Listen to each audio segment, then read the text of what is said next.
welcome everyone. Thank you for coming and braving the cold. My name is Anthony Lacavera. I'm the chairman of WIND Mobille. And as you all know, right from the beginning at WIND, we've been doing things very differently than our bigger competitors. And we've built our whole company on the power of conversation. It's very exciting that we've done that because that leads us to today and the best conversation ever. So the competition we're launching today is all about, for all Canadians, if there's anyone in the world that you would like to talk to, who is it and why? If there's anyone in the world you'd like to talk to, who is it and why? We've all had this conversation around the dinner table with friends and family and so on. Who would you like to talk to and why? And so WIND is going to make that possible. We're making that possible by making donations of over $500,000 to charities. And 5 lucky Canadians will have the opportunity to have the conversation they never thought possible, to talk to the person they would like to talk to of all the people in the world. And when we make those donations, it'll be the 5 Canadians that win $100,000 to each of the personalities' Canadian charities. So to get things started, we talked about at WIND, of all the people in the world, who would we like to talk to? Who would I like to talk to? And as an entrepreneur, I've always been inspired by business leaders. I've always been inspired by mentors I've had throughout my career in business.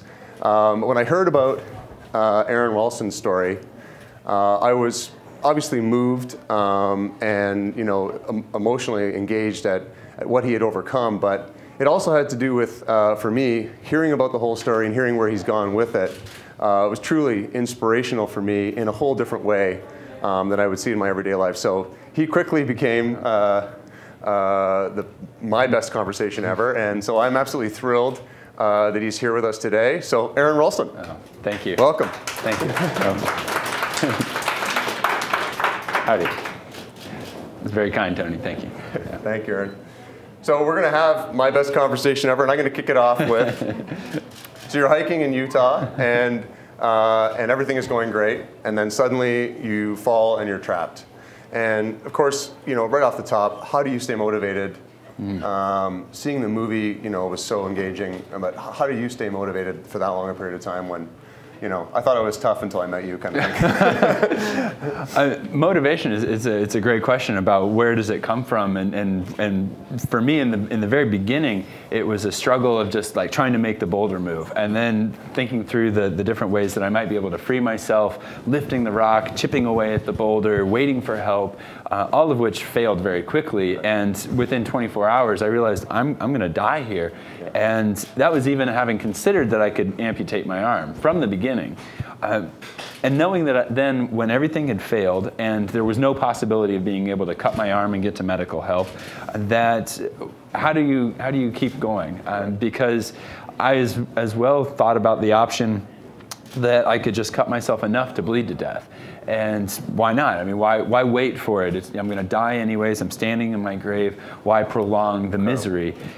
So I found what was important in life, what was important to me, to see it through to the end. First, the resolve of just saying that I'm not going to take action to shortcut this. I'm not going to quit in this situation. And that then led into, so what is it worth suffering for? What is worth it?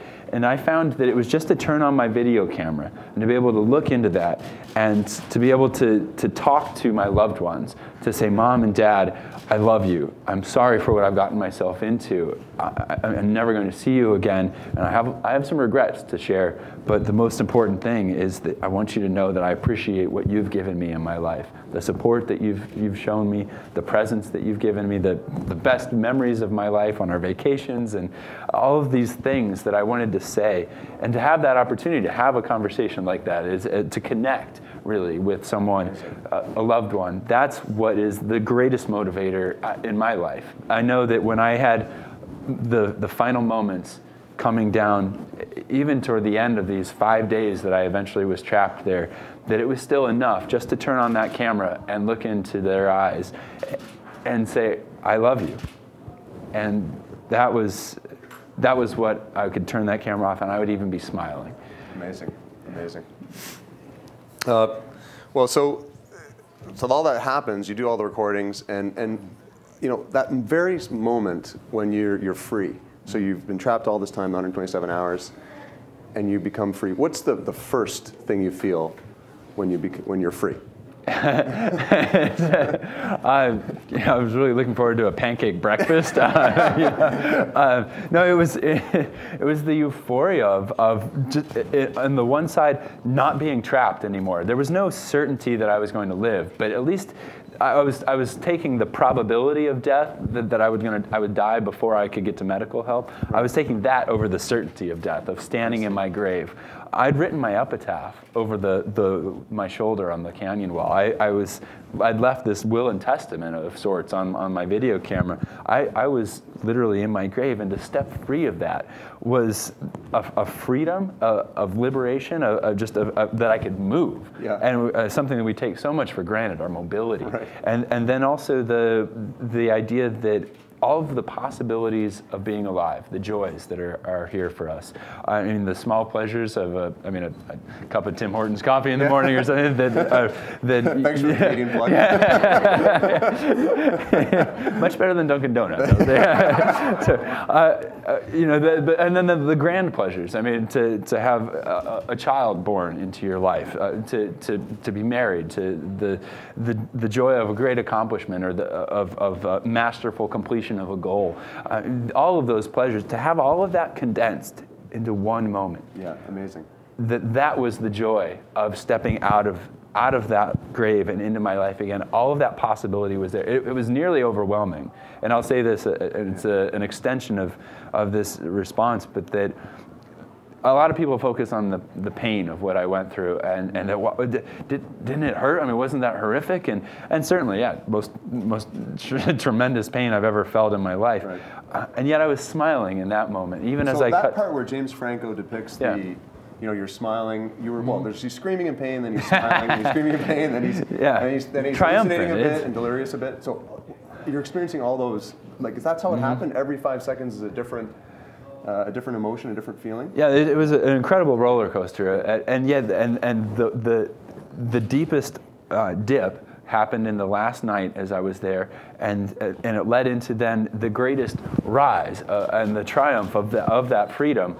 And this is what to say that, yes, there was that incredible pain, but the closest I came to passing out and fainting and losing consciousness was not actually from the pain, but it was from the euphoria of being free. It was in that moment of stepping out of my grave and into my life again. And that was where it was like, okay, I got to get myself calmed down a little bit here. Yeah. So in the movie, James Franco steps back and actually falls down back. Yeah, a little bit. Yeah, and then he's looking, there's like a moment where he's like looking like he's a little bit in shock.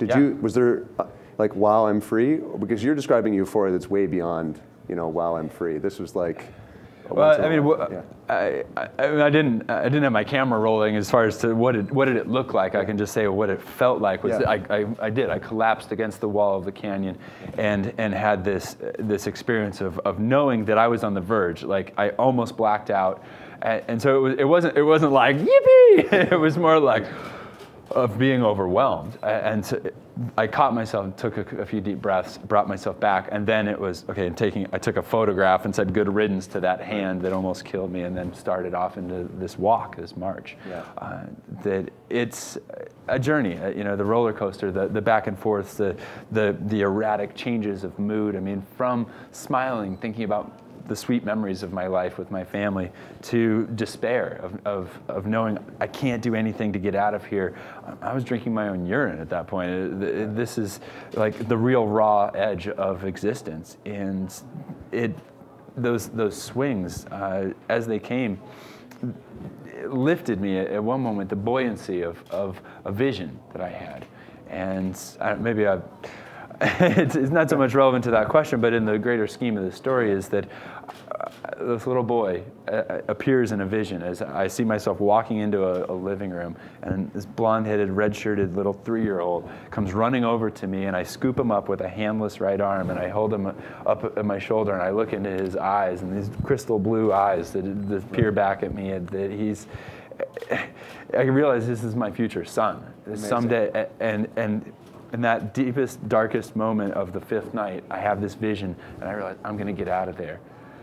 And just to have hope again, Amazing, amazing. So you're on the fifth night, and it's very topical here, so I have to ask the question, why didn't you have a cell phone? Good point. Well, as a lot of cell phone users will experience, there are places where there's not good reception. And the desert of Unless Utah. Unless you're with wind. Yeah. and yeah, the desert of Utah is a place. You were far out of any kind of communication. Yeah, even potential. satellite phones don't work, but maybe 5% of the time out there. Yeah. So especially where you were way down. And this was in 2003. Right. So yeah, before wind was around. Maybe could have worked out all the differently, but yeah.